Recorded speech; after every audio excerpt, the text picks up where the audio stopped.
Hello student, very good morning. So today we will start a new topic in gear. The topic name is interference in involute gears. Okay, why it is written interference in involute gear? Because interference आपका सिर्फ involute gear में ही होता है. जब involute और cycloidal profile को compare किया था, then we saw that the only disadvantage of involute gear is it has interference. Okay, so देखते हैं इंटरफेरेंस क्या होता है and how to avoid it. Okay, so see this diagram. इस डायग्राम, अच्छा एक और चीज़ है जो मैं आपको यहाँ पे मेंशन करना चाहूँगा. मैं खुरमी एंड गुप्ता आपको वीडियो में रेफर कर रहा हूँ. मैं आपसे एक रिक्वेस्ट करूँगा कि जो नोट्स मैंने आपके साथ शेयर किए हैं, जब आप ये वीडियो देखते हैं तो वो नोट्स खोल के रखिएगा और वहाँ से आप मैच कर सकते हैं. ठीक है, क्योंकि मैं ये खुरमी एंड गुप्ता इसलिए सिर्फ फॉलो कर रहा हूँ क्योंकि जो इसके नोटेशन है और जो मैं नोटेशन यूज़ करता हूँ वो सेम है. ठीक है, अदरवाइज अगर आप नोट्स देखेंगे तो जो नोट्स हैं वो आपके सीनियर्स के नोट्स हैं. उस नोट्स में आपको लैंग्वेज बहुत जगह एस रतन की भी मिलेगी. ठीक है, तो आपको अपनी तरफ से समझना है, कंसेप्ट को समझना है. आप किसी भी एक बुक पे डिपेंड नहीं रह सकते. ठीक है, आपको अपने नोटेशन याद रखने हैं. ठीक है, कि कहाँ पे मैं एम यूज़ कर रहा हूँ, वहाँ पे हो सकता है वो जी यूज़ करे, कुछ भी हो सकता है. ठीक है, तो अपने को अपना नोटेशन एक सिंपल नोटेशन मान के चलना है जो मैंने आपको बता दिया है. जैसे कि पिनियन के लिए स्मॉल आर, गियर के लिए capital R, pitch circle radius के लिए ये सब. ठीक है, तो एक नोटेशन है जो आप मान के चलेंगे. ठीक है, तो अब आते हैं वापस इंटरफेरेंस पे. सो व्हाट इज इंटरफेरेंस? अब बेसिक चीज समझना है तो आपको पता होगा, जब इन्वॉल्यूट प्रोफाइल डिजाइन किया था तो इन्वॉल्यूट प्रोफाइल डिजाइन होता है आपका बेस सर्किल पे. ठीक है, यानी कि जो इस बेस सर्किल से अबव, अब यहाँ पे ये टीथ है जो दिख रहा है आपको यहाँ पे. अभी ये डायग्राम इनके थोड़े अजीब से होते हैं. अगर आप एस एस रतन का डायग्राम फॉलो करोगे तो वो बेटर है. ठीक है, जैसे कि मैं यहाँ पे देखता हूँ है. ठीक है, तो यहाँ पे ये आपका टीथ है, यहाँ पे ये टीथ है. ठीक है, यहाँ पे ये इसका बेस सर्किल है. तो ये पिनियन है आपका और पिनियन का बेस सर्किल आपका यहाँ पे है. ठीक है, ये पिनियन का बेस सर्किल है. तो यहाँ पे भी ऐसे का ऐसे टीथ होगा. तो वापस इस डायग्राम पे आता हूँ. तो यहाँ पे प्रॉब्लम क्या होती है कि जो ये पाथ ऑफ कांटेक्ट है, आपको पता होगा कि ये एन पॉइंट इसके अलोंग पाथ ऑफ, मतलब आपका कांटेक्ट पॉइंट ट्रेवल करता है. ठीक है, यहाँ पे एल पे जाके जो अडेंडम सर्किल है, ये वाला जो एक्चुअल अडेंडम सर्किल लिखा है. ठीक है, तो यहाँ पे क्या होता है, आपका कांटेक्ट एंड होता है और यहाँ पे के से कांटेक्ट स्टार्ट होता है. ठीक है, तो यहाँ पे अगर इस एल पॉइंट को मैं यहाँ पे ले जाऊं, ठीक है, तब तक तो ठीक है. So the limit is this side N and यहाँ पे एम लिमिट है. इसके अंदर अगर आप आओगे तो यानी कि यहाँ पे भी ये बेस सर्किल के अंदर आओगे और यहाँ पे भी इस गियर के बेस सर्किल के अंदर जाओगे. और जो इनवॉल्यूट प्रोफाइल होता है वो सिर्फ और सिर्फ बेस सर्किल के ऊपर जो टीथ प्रोफाइल होगा उसके वहाँ पे इनवॉल्यूट प्रोफाइल होगा. और बेस सर्किल से अंदर जो अगर आप गए तो वहाँ पे क्या होगा कि जो प्रोफाइल है वो नॉन इनवॉल्यूट है. और लॉ ऑफ गियरिंग कहाँ सेटिस्फाई होता है? सिर्फ इनवॉल्यूट प्रोफाइल पे, यानी कि कॉन्जुगेट प्रोफाइल पे. तो जैसे ही कांटेक्ट होता है इनवॉल्यूट और नॉन इनवॉल्यूट प्रोफाइल का, तो वहां पे आपका लॉ ऑफ गियरिंग सेटिस्फाई नहीं होता है. ठीक है, there will be no proper meshing. और वहां पे प्रॉब्लम आती है आपकी अंडर कटिंग की, यानी कि वो क्या करेगा, एक टीथ दूसरे टीथ से मटेरियल रिमूवल करने लग जाएगा और वहां पे एक प्रॉपर मैशिंग नहीं होगी. इस फिनोमिना को ही सिंपल लैंग्वेज में आप इंटरफेरेंस बोलते हैं. अब आप अगर ये थ्योरी पढ़ोगे तो यहाँ पे आपको समझ में आएगा कि यही सब कुछ लिखा हुआ है. ठीक है, देखते हैं. ए pinion with center O1, so this is our pinion, this is our gear. Okay, in mesh with wheel or gear with center O2, mn is the common tangent to the base circle and kl is the path of contact between the two mating teeth. okay, so ये mn यानी कि ये पूरी line mn से आगे भी extend की हुई है, तो mn is the common tangent on base circle and kl is your path of contact. ठीक है, a little consideration will show that if the radius of the addendum circle of pinion is increased to O1n, okay, the point of contact L will move from L to N. यानी कि अगर ये जो actual addendum circle है और अगर इसने addendum circle को थोड़ा सा बड़ा किया यानी कि टीथ और इंक्रीज हुआ, तो यहाँ पे ये अडेंडम सर्किल चला जाएगा यहाँ पे। चलो यहाँ तक जाता है तब तक तो ठीक है, एन तो लिमिट है आपकी, तब ये बेस सर्किल के अंदर एंटर नहीं होगा। ठीक है, so that's why here it is written maximum addendum circle. और यहाँ पे देखेंगे तो ये कहाँ तक लाएगा, एम तक लाएगा। यहाँ पे ये और भी थोड़ा सा ऊपर आ सकता था। ठीक है, तो यहाँ तक ये है आपका अडेंडम सर्किल मैक्सिमम, दोनों इसलिए लिखा है मैक्सिमम अडेंडम सर्किल। तो यानी कि वो लिमिट है, एम और एन आपके लिमिट है, यानी कि हाँ। सो तो यहाँ पे अब जो ये एल डिसएंगेजमेंट था, अब वो यहाँ पे एन पे चला जाएगा। When this radius is further increased the point of contact L will be on the inside of base circle of wheel and not on the involute profile of tooth on wheel। wheel यानी कि gear. that means अब यहाँ पे वो बोल रहा है कि अगर आपने L पॉइंट से भी, हाँ, अगर इस L पॉइंट को N से भी बड़ा कर दिया तो फिर आपका क्या होगा, when this radius is further increased the point of contact L will be on the inside of the base circle। ठीक है, and then the problem starts।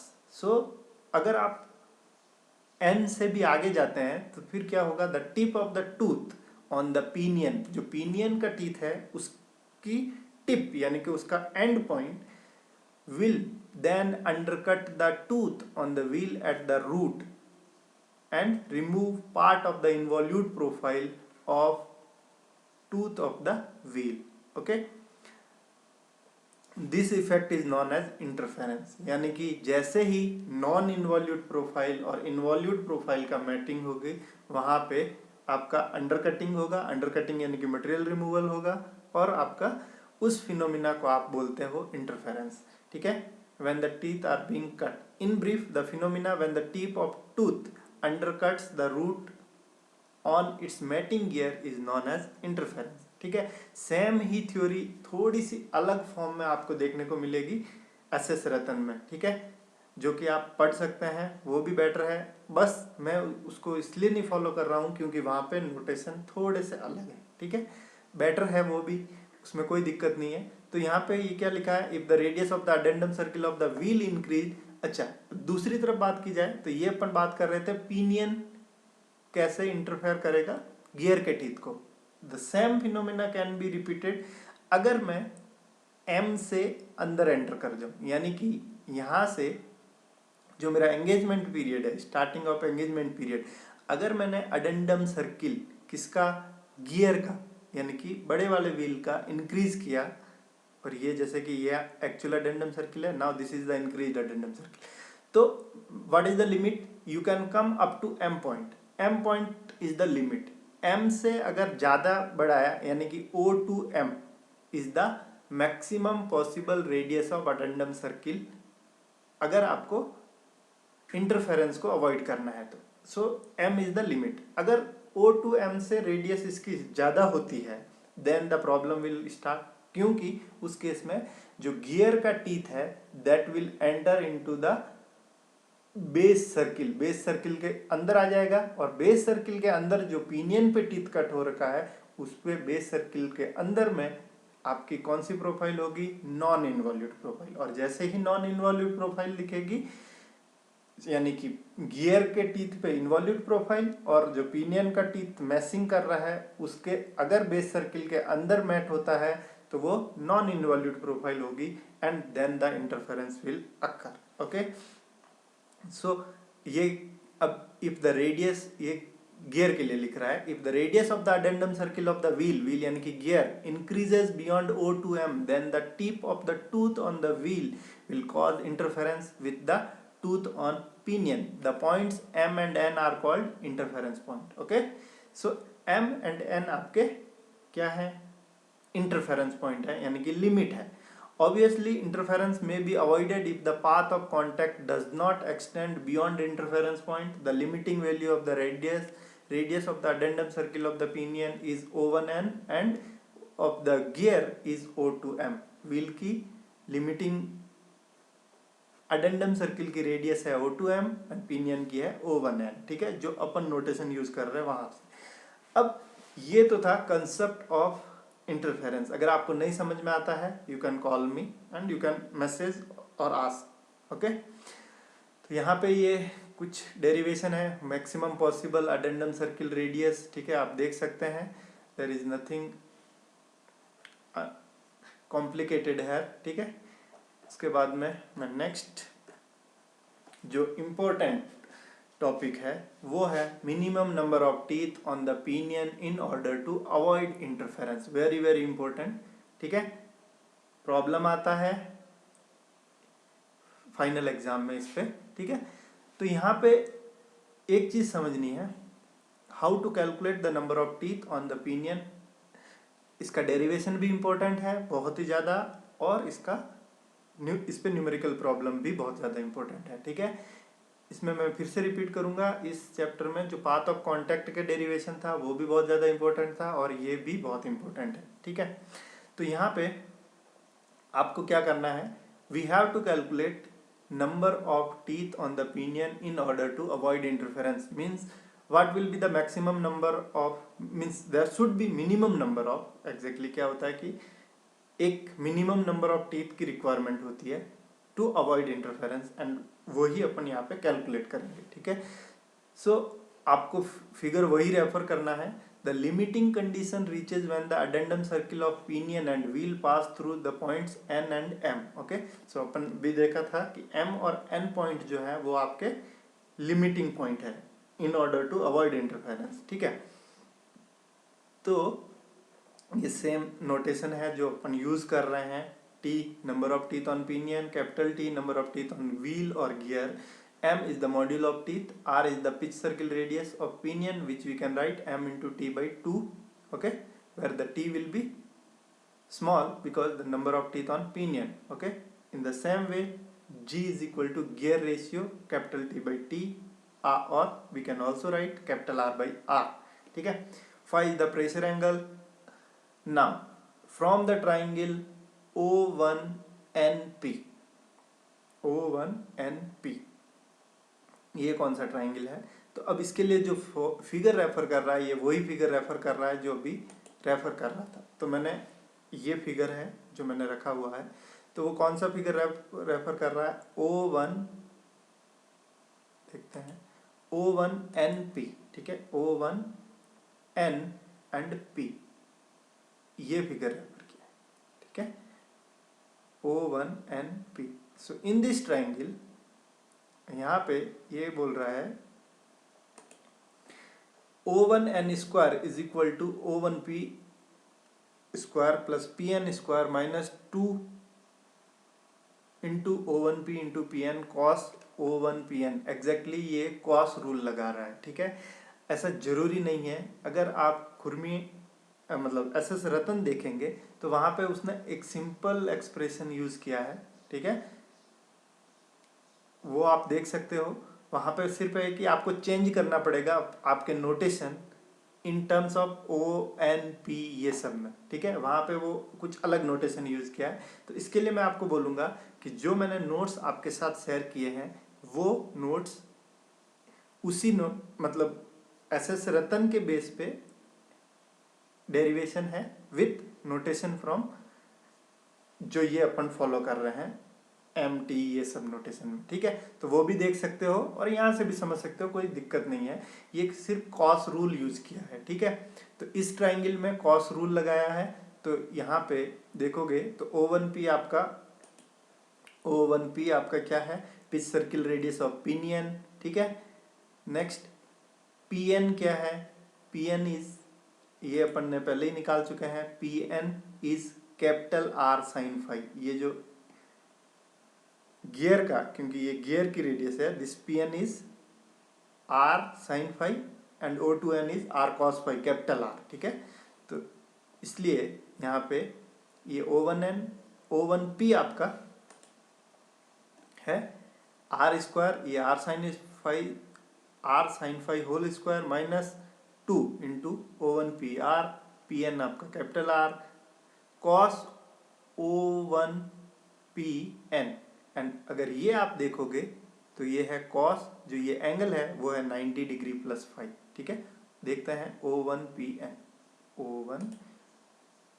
O1pn, तो यानी कि ये एंगल, ठीक है, ये एंगल। अब क्योंकि ये आपको पता है कि यहाँ पे ये प्रेशर एंगल है, ठीक है। यहाँ पे अगर मैं टेंजेंट ड्रॉ करूंगा तो वो जो इस लाइन ऑफ एक्शन के साथ यानी कि कॉमन टेंजेंट के साथ जो एंगल बनाएगा वो है फाई प्रेशर एंगल। तो ये टोटल कितना हो जाएगा, क्योंकि ये कितना होगा, ये अगर इसके टेंजेंट ड्रॉ करूंगा तो यहाँ पे 90 डिग्री बनेगा, ठीक है। तो ये टोटल कितना हो गया 90 प्लस 5 यानी कि प्रेशर एंगल, ठीक है। तो अब ये 90 प्लस 5, तो ये साइन cos 90 प्लस 5 साइन 5 हो जाएगा। तो इस डेरिवेशन को देखते हैं माइनस, ठीक है। तो ये माइनस माइनस प्लस हो जाएगा। तो R square plus R square sine square 5 plus 2R capital R sign square 5। अगर मैं R स्क्वायर कॉमन लेता हूँ तो ये R स्क्वायर कॉमन आ जाएगा। ये सिंपल है, यहाँ पे कोई दिक्कत नहीं आएगी, इसको आप ऐसे सेट कर सकते हो। And if you know capital R by R is nothing but G, ठीक है। तो इन टर्म्स ऑफ G वो लिखेगा। बट उससे पहले तो ये क्या निकाल रहा था O1n स्क्वायर, ठीक है। अब O1n square is equal to आपका, क्योंकि ये स्क्वायर था तो बोथ साइड स्क्वायर रूट करेगा, तो ये आपके पास फाइनल आता है, ठीक है। इस एक्सप्रेशन में R इज इक्वल टू ही अपन पुट कर सकते हैं m इंटू टी बाई 2, ठीक है। और कैपिटल R बाई R को इन टर्म्स ऑफ टीथ आप कैपिटल T बाई टी भी लिख सकते हो, ठीक है। और अदरवाइज डायरेक्ट G भी लिख सकते हो। अब यहाँ पे एक चीज जो है जो बहुत इंपॉर्टेंट है और वो आपको समझनी पड़ेगी कि जो अडेंडम होता है that is equal to AP into M या फिर AG, मतलब AP into M for pinion and AG into M for gear होगा, ठीक है। अब यहाँ पे ये M मॉड्यूल है, but what is this AP, okay, because I am talking about pinion, इसलिए अपन पहले कैपिटल AP की बात करते हैं। So this AP into M is addendum of the pinion where AP is a fraction by which the standard addendum of one module for the pinion should be multiplied in order to avoid interference, okay। so इस concept को याद रखना है, क्योंकि ये जहां पे भी AP आपको दिखेगा this AP is not addendum, ठीक है। This AP is a fraction by which we should multiply the module, one module for the pinion, ये गियर के लिए भी होगा, ठीक है। इसलिए वहां पे इस जब गियर के लिए होगा तो आप इसको AG बोलेंगे, ठीक है। One module for the pinion should be multiplied in order to avoid interference, ठीक है। तो आपका जो मॉड्यूल है that is AP into M, okay, not M और नॉट AP, ठीक है। तो ये एक फ्रैक्शन आएगा। अब वो प्रॉब्लम सॉल्व करोगे तब ज्यादा समझ में आएगा कि what is this AP and AG, ठीक है। So we know that the addendum of the pinion, okay, so what is the addendum of the pinion O1n minus O1p। देखते हैं क्या है ये। So what is addendum of pinion O1n minus O1n minus O1p is your addendum, ठीक है। क्योंकि exactly यहाँ पे आना पड़ेगा आपको। ये आपका O1n है और अडेंडम क्या होगा, यहाँ से पिच सर्किल से लेके ये मैक्सिमम अडेंडम है आपका, ठीक है। तो यहाँ पे मैक्सिमम अडेंडम सर्किल है, तो this is your maximum possible addendum, ठीक है। ये आपका मैक्सिमम पॉसिबल अडेंडम है ना। तो क्योंकि ये मैं P this is radius, so here it will be equal, यानी कि यहाँ पे और यहाँ पे तो ये इक्वल ही होगा क्योंकि ये पूरी की पूरी पिच सर्किल रेडियस है, ठीक है। सो इसलिए वो मैक्सिमम पॉसिबल अडेंडम क्या हो गया O1n माइनस O1p, ठीक है। अब यहाँ पे अपने O1N का डेरिवेशन आपके पास है, and what is O1P? O1P is equal to, ये O1N का डेरिवेशन है एंड ये O1P।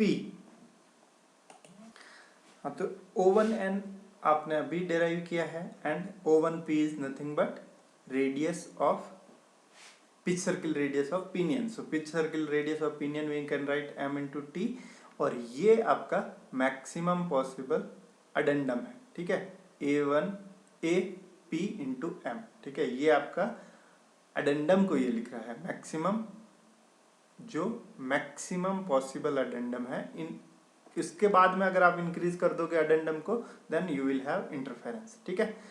सो अब यहाँ पे क्या करेगा ये m, means what we have done is m into t by 2 we took common, so we are getting this। बाद में ये m और m यहाँ पे कैंसिल हो जाएगा, okay. So finally we get AP is equal to t by 2 this 5 square minus 1, okay. और ये आपका minimum number of teeth on pinion का डेरिवेशन आ गया, ठीक है। इसको सेट करो, 2 into AP divided by this, okay. So this is the derivation for minimum number of pinion in order to avoid interference, ठीक है। because here it is minimum number of teeth on pinion, that's why it is AP, and AP is not addendum, please keep it in mind, it is not addendum, okay। so final ये derivation आ गया है, t is equal to 2 into AP divided by under root 1 plus t by t in bracket t by t plus 2 bracket close sine square 5 minus 1, and this -1 is out of square root, ठीक है।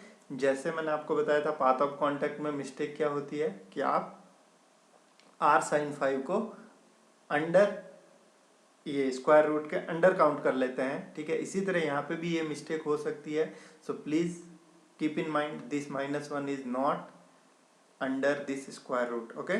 सो finally we are getting the minimum number of teeth on pinion in order to avoid interference is 2 times of AP, where AP is a fraction, ठीक है। ये जब problem solve करोगे तब समझ में आएगा, ठीक है, कि कैसे निकालेंगे। अंडर रूट 1 प्लस जी इंटू जी प्लस 2 साइन स्क्वायर 5 minus 1। अब आपको सेम डेरिवेशन गियर के लिए करना है, ठीक है। So when you will do this derivation for gear, जो यहाँ पे डेरिवेशन, ये जो ट्राइंगल इसने अभी कौन सा किया था, ये वाला O1PN किया था। अगर आपको गियर के लिए करना है then you will consider O2PM, ठीक है। तो अब एक और चीज है कि for which you have to calculate, ठीक है, मतलब कि आपको मिनिमम नंबर ऑफ टीथ किस पे निकालना है, पिनियन पे या फिर गियर पे, ठीक है। तो इसके लिए एक रूल है, वो मैं आपको अभी थोड़ा सा इंट्रो दे देता हूँ, कल मैं डिटेल में समझाता हूँ अगले वीडियो में, ठीक है। तो वो क्या है कि इफ, यहाँ पे दो केस है, if case number 1 addendum for pinion and gear is equal, ठीक है, देन ये मैं आपको बता देता हूँ, if we are talking about case number 1 where addendum for pinion and gear is equal, and if it is the case, the gear will have first chance to create interference. The reason is written in SS Ratan, I will show you here, ठीक है। Here it is written that in order to avoid interference the limiting value of the addendum of the wheel is GE, whereas अब ये सब notation अलग है, ठीक है। तो आपको मैं ये सिर्फ बता देता हूँ, ठीक है। whereas that of pinion is HF and the later is clearly greater than the former, thus if the addenda यानी कि addendum of the wheel and the pinion are to be equal, the addendum circle of the wheel यानी कि gear passes through the limiting point E on the line of action before the addendum circle of the pinion passes through the limiting point of F on the same line. Thus, for equal addenda of the wheel and the pinion, the addendum radius of the wheel decide whether the interference will occur or not. What is the meaning of this? इस paragraph से आपको ये समझ में आ रहा है कि अगर अडेंडम यानी कि addenda circle of pinion means addendum अगर पिनियन और गियर के लिए इक्वल है तो आपको किसको सेव करना है? गियर को सेव करना है। ठीक है, गियर को सेव करना है क्योंकि आपका गियर पहले इंटरफेरेंस करेगा। यानी कि अगर आपका addendum for pinion and gear equal है तो पहले आप निकालेंगे capital T, minimum number of teeth on gear not on pinion. ठीक है, जो कि मैक्सिमम केस में होता है, यानी कि अडेंडम हमेशा यानी कि मैक्सिमम केस में अडेंडा इक्वल होता है। So first you will save gear. अगर आपका गियर सेफ हो गया तो पिनियन अपने आप सेफ हो जाएगा। ठीक है, so the addendum radius of the wheel decide whether the interference will अकर और नॉट। सो आपको व्हील को सेव करना है। ठीक है, अगर आपका केस नंबर 1 है, और केस नंबर 1 क्या है? इफ द अडेंडा यानी कि addendum of pinion and gear both are equal. ठीक है, तो जो आपने मिनिमम नंबर ऑफ टीथ और पिनियन निकाला है, इसी का सेम डेरिवेशन आप करोगे minimum number of teeth for gear. और अगर आप देखोगे एसएस रतन में तो ये derivation minimum number of teeth for gear के लिए निकाला हुआ है। एंड यहाँ पे ए डब्ल्यू जो ये यूज कर रहा है that is actually a W यानी कि wheel. Okay, so it is a G. ठीक है, सो आपको ये डेरिवेशन भी करना है। मैं आपको ये होमवर्क दे रहा हूँ कि आप ये डेरिवेशन करके रखेंगे। ठीक है, तो यहाँ पे ये जो ए डब्ल्यू है this is not addendum for wheel, again this is addendum coefficient या फिर फ्रैक्शन है। ठीक है, जो मैंने आपको भी बताया था। ठीक है, तो यहाँ पे यह minimum number of teeth in order to avoid interference. अब मैं जब कल प्रॉब्लम सॉल्व करूंगा तब समझाऊंगा कि पहले किसको कैलकुलेट करना है, मैं फिर से समझाऊंगा। और फिर जब आप एक पे कैलकुलेट कर लेते हैं तो दूसरे पे यानी कि जब गियर पे नंबर ऑफ टीथ निकाल दिए मिनिमम नंबर ऑफ टीथ, तो पिनियन पे कैसे निकालेंगे। ठीक है, वो सब अपन अगले वीडियो में देखेंगे। तब तक के लिए टेक केयर।